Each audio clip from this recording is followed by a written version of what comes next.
और मेरे प्यारे दोस्तों, आज हम बताने जा रहे हैं ह्यूमन फर्टिलाइजेशन यानी कि मानव निषेचन क्रिया।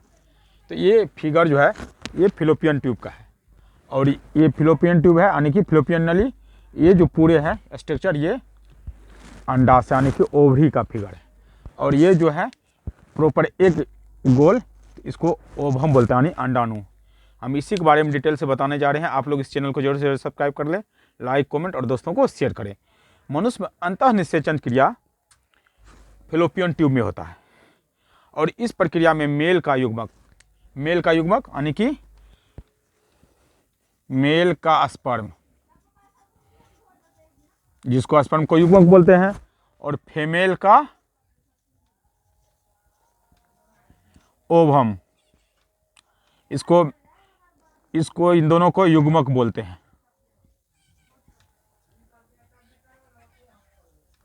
यानी कि मेल का युग्मक और फीमेल का युग्मक दोनों ही भाग लेता, यानी कि मेल का स्पर्म और फीमेल का ओवम यानी कि स्पर्म और अंडाणु भाग लेते हैं। इसके बाद जो शरीर के अंतः निषेचन क्रिया होता है, इसमें अनेक अंगों का निर्माण होता है। अब मान चलो कि क्या है, मेल का स्पर्म है यानी कि शुक्राणु, ये ओवम अंडाणु। इन दोनों के मिलने से, ये दोनों अगर मिल जाएगा, फर्टिलाइजेशन हो जाएगा, तो उसमें भ्रूण बनेगा, जिसको हम युग्मक बोलते हैं। इस क्रिया को हम क्या बोलते हैं? निषेचन। जब प्राकृतिक गर्भधारण के समय नर का स्पर्म और मादा का अंडाणु फ्यूजन होते, फ्यूजन मतलब जैसे मान चलो कि ये क्या है, अंडाणु, ये मान चलो ये नली है, स्पर्म जा रहा है, स्पर्म जा रहा, और देखो एक आगे एक स्पर्म होता है, स्पर्म गया, ये अंडाणु से फ्यूजन हुआ, फ्यूजन यानी कि फ्यूजन मीन्स फटना, ये फटा, फटने की क्रिया के बाद क्या होता है? एक निषेचन क्रिया होता है। यह जैसे कि जो यह क्रिया 3 दिन होता है, कम से कम 3 दिनों में, अधिकतम 5 दिनों तक होता रहता है। कारण है कि जो स्पर्म स्ट्रोंग रहेगा वो 5 दिन तक जिंदा रहेगा, जो स्पर्म कमजोर होगा उससे, तो वो 3 दिन तक ही वो फर्टिलाइजेशन क्रिया में भाग ले सकता है, फ्यूजन क्रिया में भाग ले सकता है। इसीलिए गर्भधारण जो है, प्राकृतिक गर्भधारण 3 से 5 दिनों के बीच होता है और 3 से 5 दिनों के भीतर होता है। अंडाणु जो है, जैसे ये अंडाणु जो बनता है ओवरी में, ओवरी है कहाँ पर? देखो ये ओवरी है, और ये शुक्राणु, देखो ये शुक्राणु, ये कहाँ पर बनता है? टेस्टिस में, टेस्टिस, जिसको क्या बोलते हैं? अंडकोश। ये अंडकोश में इसका निर्माण होता है, अंडकोश के ऊपरी हिस्से में ये निर्माण होता है। और फीमेल में 2 ओवरी होता है, एक ओवरी यहाँ, एक ओवरी ये, 2 ओवरी होता है। नर का पेनिस और मादा का वजेना, यानी कि मेल का पेनिस और फीमेल का वजेना कोई काम का नहीं होता है। सिर्फ नर का पेनिस जो है स्पर्म का डोनर है और फीमेल का वजेना स्पर्म का रिसीवर है, और इसका कोई उससे ज़्यादा कोई खास कार्य में भाग नहीं लेता, सिर्फ वो सेक्सुअल क्रिया में भाग लेता है।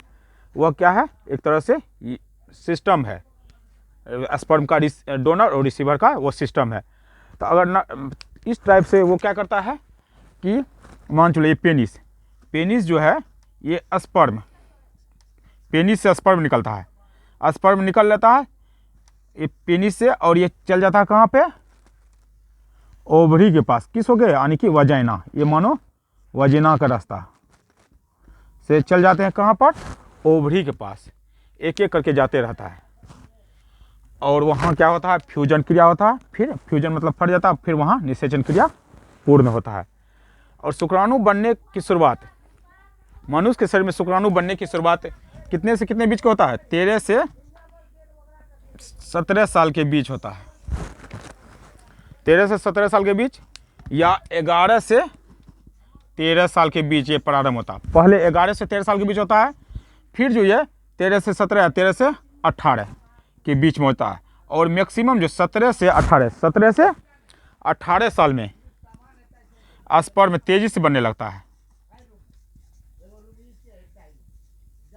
यानी 11 से 13 साल में ही स्पर्म बनना शुरू होता है, लेकिन 17 से 18 साल में वो तेजी से स्पर्म बनना शुरू हो जाता है और 1 महीने तक वह सक्रिय रहता है। यह अंडकोश के ऊपरी भाग में, यह अंडकोश का जो है इसके ऊपरी भाग में होता है। ये ऊपरी भाग में यहाँ स्पर्म रहता है, जमा रहता है, संचित रहता है। और शुक्राणु बनने में करीब करीब 72 दिन लगते हैं, यानी 24 या 72, 3 दिनों तक, 3 दिन में शुक्राणु बनते हैं। शरीर के बाहर आने पर, कभी कभी ये हम लोग सोचते होंगे शरीर के बाहर आने पर शुक्राणु मर जाते हैं, लेकिन मरते नहीं हैं। जब स्खलन क्रिया होता है या सूखता है, स्खलन क्रिया में सूखता है, तो उस समय मर जाता है। नहीं तो वह स्पर्म जो है शरीर के बाहर आधा से 1 घंटा के बीच जीवित रहता है। यानी कि ये जीवित कब तक रहेगा? जीवित स्पर्म रहता है, यानी कि आधा से 1 घंटा तक, आधा से 1 घंटा तक जीवित रहता है। इसीलिए कहता है कि स्पर्म शरीर के बाहर आने पर मरता नहीं है। और शरीर के बाहर आने पर स्पर्म सिर्फ सूखने से या स्खलन क्रिया में जो सूखता है उसी कारण वो मर जाते हैं। 1 महीने में 15 ग्राम स्पर्म बनते हैं, जबकि 10 दिनों में 5 ग्राम स्पर्म बनते हैं।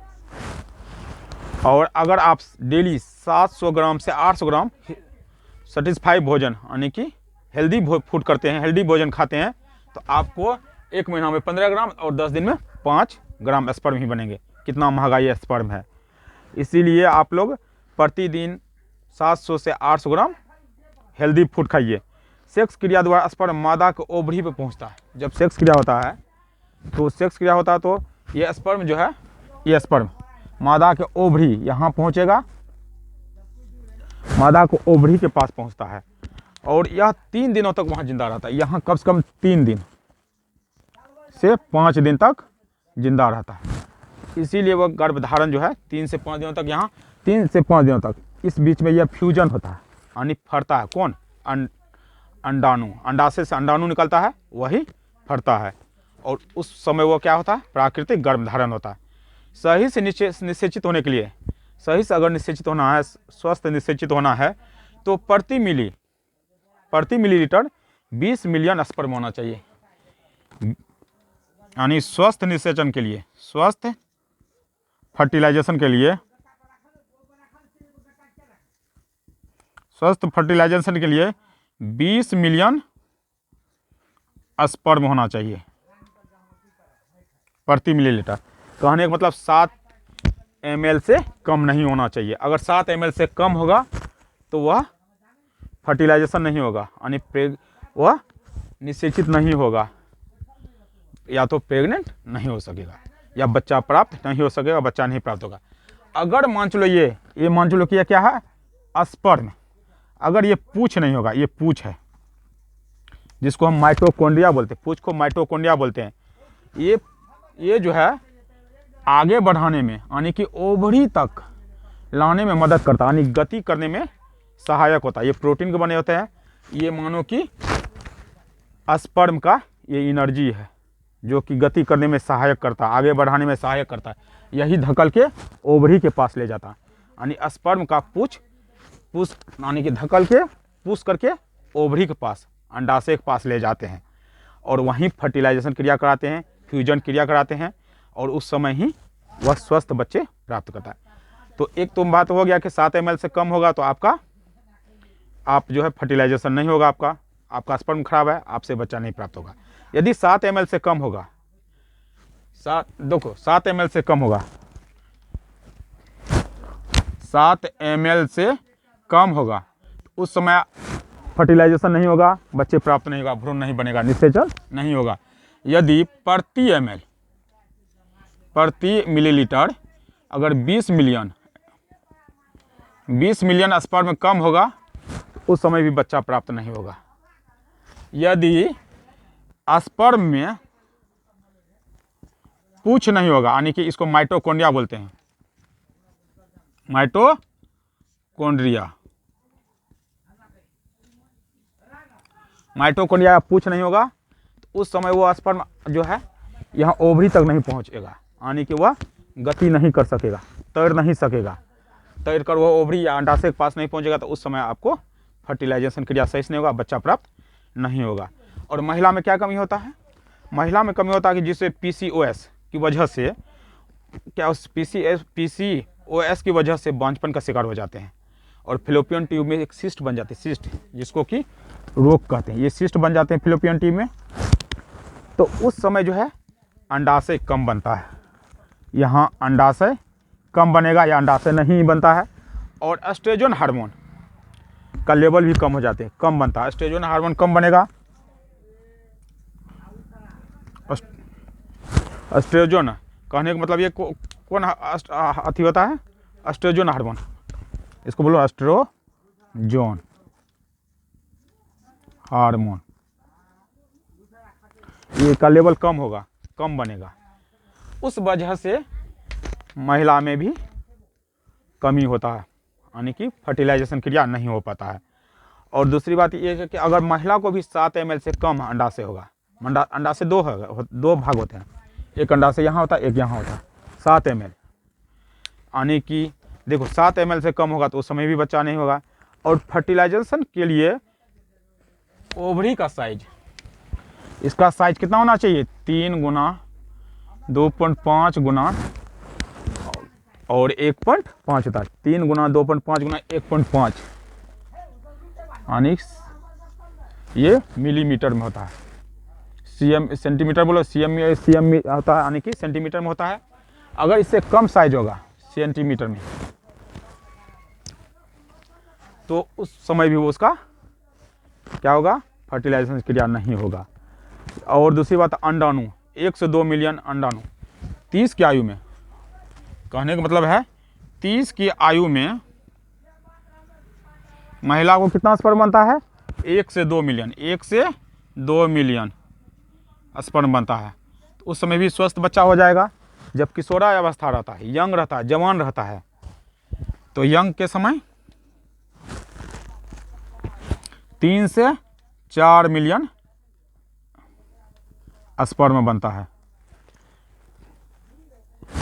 उस समय भी स्वस्थ बच्चा हो सकता है, स्वस्थ बच्चा होता है। और दूसरी बात है कि नहीं होने का, बांझपन होने के कारण, नहीं बच्चा या प्रेग्नेंट नहीं होने के कारण या सही से फर्टिलाइजेशन नहीं होने के कारण क्या है? ओव्यूलेशन डिसऑर्डर, फिलोपियन ट्यूब में क्या होता है? क्षति हो जाता है। उसके बाद एंडोमेट्रियोसिस होता है और यूट्रस में गड़बड़ी हो जाता है, तो उस समय भी फर्टिलाइजेशन में प्रॉब्लम हो सकते हैं। तो भ्रूण नहीं बनेगा, फर्टिलाइजेशन क्रिया नहीं होगा, सही से प्रेग्नेंट नहीं होगा। इस टाइप से बांझपन का शिकार का कारण ये भी है। इसीलिए हम आगे बताएंगे जुड़वा बच्चा कैसे प्राप्त होता है, बिना सेक्स का बच्चा कैसे प्राप्त होता है। इसीलिए आप लोग इस चैनल को सब्सक्राइब कर लें। धन्यवाद।